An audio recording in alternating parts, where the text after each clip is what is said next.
海集团的董事长刘永伟今仔早起伫台北国际电脑展演说，伟大的执行长黄玲芬嘛来徛台。黄玲芬当宣布讲，要甲鸿海台积电等公司伫咱台湾来打造超级电脑。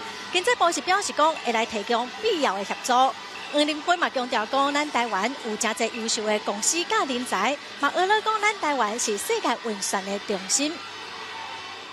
Ladies and gentlemen, let's welcome the superstars of the AI industry and the leader. 鸿海董事长刘永伟介绍伊的好朋友，也就是辉达执行长黄仁勋出场，甲伊徛台。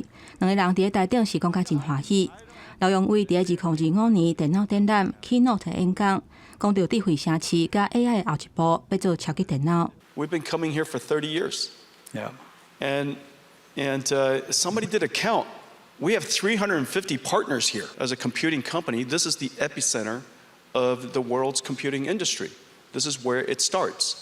And everything from the chips, of course, to the systems, and now increasingly, the pioneering work that is being done in the automation of robotic factories and building robots. 辉达执行长黄仁勋昨天宣布，要甲鸿海集团、台湾政府甲台积电合作，替台湾打造头一台大型的 AI 超级电脑，按算会甲几啊粒 Blackwell GPU 晶片串联做大型的虚拟晶片，嘛涵盖晶片甲主机板等等整体系统的工程，见证台湾科技生态系统的实力。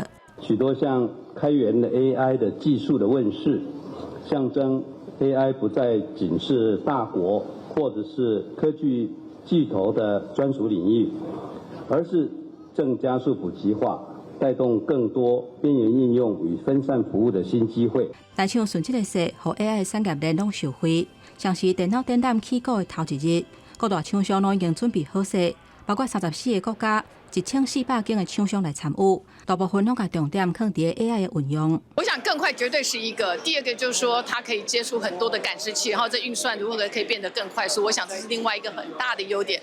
科技公司嘛推出新一代边缘运算的工具，要来应对后一步机器人的科技。科技推动更加快速的发展，嘛，互台湾徛起伫世界舞台。公司新闻台北报道。